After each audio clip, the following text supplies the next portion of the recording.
A'udzubillahi minasyaitonirrajim. Bismillahirrahmanirrahim. Assalamualaikum warahmatullahi wabarakatuh. Rabbi shrahli syadri wa yassirli amri wahlul 'uqdatam min lisani yafqahu qawli. Syekh Abdul Qadir Al-Jailani rahmatullah alaih berkata, ketahuilah bahwa ada dua macam manusia. Manusia yang dianugerahi nikmat dan manusia yang mendapatkan cobaan sesuai dengan ketentuan Tuhannya. Adapun orang yang dianugerahi kenikmatan, dia tidak luput dari kesusahan dan kekeruhan atas apa yang dianugerahkan kepadanya. Dia baru menyadari kenikmatan itu apabila telah tiba ketentuan Allah kepadanya, yang membuatnya sedih berupa bencana dan musibah, baik penyakit, kelaparan, dan berbagai musibah yang lainnya, seperti yang menimpa jiwa, harta, keluarga, dan anak-anak. Ia menjadi susah dengan semua itu, seakan-akan ia tidak pernah diberi kenikmatan. Ia lupa kepada nikmat dan kelezatan yang telah dia rasakan ketika dia kaya harta, pangkat, jabatan, dan aman dari gangguan musuh, seakan-akan tidak akan ada cobaan yang menimpanya. Sebaliknya, tatkala dia sedang diuji dengan cobaan, seolah-olah tidak ada kenikmatan yang dapat diraihnya. Semua itu karena ketidaktahuannya akan Allah Subhanahu wa Ta'ala. Jika dia tahu bahwa Allah yang mengatur semua itu sesuai dengan kehendaknya, bahwa dia mengubah dan menukar, mengayakan dan memiskinkan, mengangkat dan menjatuhkan, memuliakan dan menghinakan, menghidupkan dan mematikan, mendahulukan dan mengakhirkan, maka ia tidak akan pernah merasa tenang dengan kenikmatan yang diperolehnya, tidak terpedaya dengannya, dan tidak akan putus asa terhadap datangnya kelapangan setelah ditimpa musibah.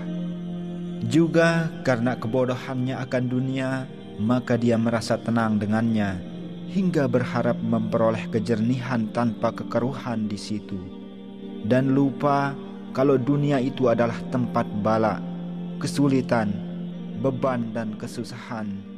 Pada dasarnya dunia adalah bala atau ujian, sedangkan ujungnya adalah kenikmatan. Dunia bagaikan pohon kesabaran. Buah pertamanya pahit, sedangkan yang berikutnya sangat manis. Seseorang tidak dapat meraih manisnya kecuali setelah merasakan pahitnya. Tidak akan dapat merasakan manisnya hidup kecuali dengan kesabaran dalam menghadapi kesulitan dan pahitnya hidup. Maka barang siapa yang sabar akan bala atau ujian yang dihadapinya, dia akan mendapatkan kenikmatannya, karena upah itu diberikan setelah kening berkeringat. Badan sudah letih, lemas, dan tidak ada kekuatan lagi untuk mengerjakan hal yang serupa. Maka ketika dapat bertahan dan bersabar dalam keadaan seperti ini, dia akan diberi imbalan berupa makanan yang paling baik, buah-buahan, pakaian, ketenangan, dan kebahagiaan walaupun sedikit. Dunia itu pada awalnya pahit, laksana sebotol madu yang tercelup dalam satu wadah yang penuh dengan cairan empedu. Maka orang yang meminumnya tidak akan sampai ke dasar wadah itu untuk mendapatkan madu yang murni, kecuali setelah terlebih dahulu menerima botol itu. Apabila seseorang hamba sabar dalam melaksanakan segala perintah Allah dan menjauhi segala larangannya, berserah diri dan tawakal atas apa yang telah menjadi ketentuannya, mampu menghadapi dan menanggung beratnya tantangan ini, melawan hawa nafsu dan meninggalkan ajakannya, maka Allah Subhanahu wa Ta'ala akan memberikan imbalan dengan kehidupan yang lebih baik di akhir hayatnya, dengan penuh kasih sayang, kemuliaan, dan ketentraman hidup. Allah akan menjaganya, memberinya makan bagaikan anak kecil yang masih dalam buayan, tanpa ada beban yang diterimanya dan tanpa kepayahan dunia, sebagaimana orang yang menikmati sepiring madu setelah merasakan pahitnya empedu. Adalah seharusnya bagi seorang hamba yang mendapatkan anugerah nikmat untuk tidak merasa aman terhadap rencana Allah Subhanahu wa Ta'ala. Bisa jadi dia terlena dengan kenikmatan itu dan merasa yakin akan kekal dalam kenikmatan itu. Lalu dia lupa mensyukurinya dan dia membiarkan kendalinya dengan tidak mensyukurinya. Rasulullah Shallallahu Alaihi Wasallam bersabda, kenikmatan itu liar, maka ikatlah dengan syukur. Mensyukuri kenikmatan harta adalah mengakui bahwa harta yang dimilikinya adalah milik yang maha pemberi nikmat, yakni Allah Subhanahu wa Ta'ala.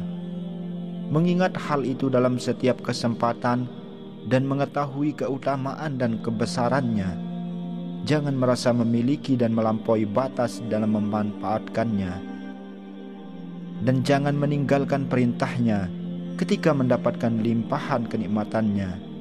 Menunaikan hak-haknya, baik itu zakat, kifarat, nazar, sedekah, memperhatikan orang-orang yang tertindas, dan mencari orang-orang yang membutuhkan dan keluarganya yang ada dalam kesulitan. Ketika berubahnya keadaan dan pertukaran dari kebaikan kepada keburukan, memohonlah untuk senantiasa diberi kenikmatan dan ketenangan baik di waktu lapang maupun susah. Adapun mensyukuri nikmat kesehatan adalah dengan menjaganya untuk senantiasa taat dan mengendalikannya dari semua bentuk yang haram dan keji, kemaksiatan dan dosa. Karena dengan beginilah engkau dapat mengikat nikmat supaya tidak lari dan pergi darimu, menyirami pohonnya agar berkembang, ranting dan dedaunannya, dan dapat menghasilkan buah yang baik, manis rasanya, lezat mengunyahnya, mudah menelannya, dan dapat merasakan manfaat dan khasiatnya pada jasad. Lalu akan kelihatan barokahnya pada setiap gerak langkah anggota badan dengan ketaatan, kedekatan, dan zikir kepadanya. Sehingga setelah itu seorang hamba akan masuk dalam rahmat Allah Subhanahu wa Ta'ala di akhirat nanti, kekal abadi dalam surga bersama para nabi, siddiqin, syuhada, dan orang-orang soleh. Mereka adalah para pendamping yang paling baik. Tetapi sebaliknya, jika seorang hamba tidak mensyukuri nikmatnya, bahkan tertipu dengan keindahan dan kelezatannya, merasa senang dengan kilauan fata morgana dan apa saja yang nampak dari kilauannya, dia juga senang dengan semilir angin sungai yang baru didapatkannya, terpesona dengan kemolekan kulit ular dan kalajengkingnya, dan dia lupa akan racun mematikan yang ada di dalamnya. Sangatlah berbahaya jika mengambilnya karena akan membinasakannya. Maka hinalah orang yang mengikuti hawa nafsunya, dan ingatlah akan kesengsaraan dan kefakiran yang segera dengan kehinaan di dunia dan azab yang telah menunggu di akhirat nanti. Adapun orang yang mendapatkan cobaan, ada kalanya cobaan itu sebagai akibat dari kejahatan dan kemaksiatan yang dilakukannya. Ada kalanya pula ia diberi cobaan menghapus dan membersihkan dosa-dosanya. Dan ada kalanya pula cobaan itu untuk mengangkat derajat dan menyampaikan seseorang pada kedudukan yang tinggi di akhirat, agar dapat menyusul ulil ilmi dari kalangan ahlul halat dan ahlul maqamat, di mana mereka telah mendapatkan inayah dari Allah. Mereka mendapatkan kemudahan dalam menghadapi berbagai cobaan. Mereka telah dihiasi dengan pandangan yang mulia, baik dalam gerak maupun diamnya. Ujian yang mereka terima bukanlah untuk membinasakan mereka, melainkan untuk menjadikan mereka manusia pilihan, untuk membuktikan hakikat iman, kemurniannya dan kesuciannya dari berbagai kemusyrikan, kemungkaran dan kemunafikan. Dan mereka juga dihiasi dengan berbagai macam ilmu pengetahuan, rahasia, dan pancaran cahaya, sehingga mereka termasuk di antara manusia-manusia pilihan. Mereka tenang dengan rahasianya, dipuaskan dengan kedekatannya di dunia dan akhirat, di dunia dengan hati dan di akhirat dengan jasad mereka. Rasulullah Shallallahu Alaihi Wasallam bersabda, orang fakir yang sabar, dia akan menjadi teman duduk yang maha penyayang pada hari kiamat nanti. Berbagai cobaan adalah penyuci hati mereka dari dosa kemusyrikan, ketergantungan pada makhluk dan sebab-sebab, pada angan-angan dan ambisi.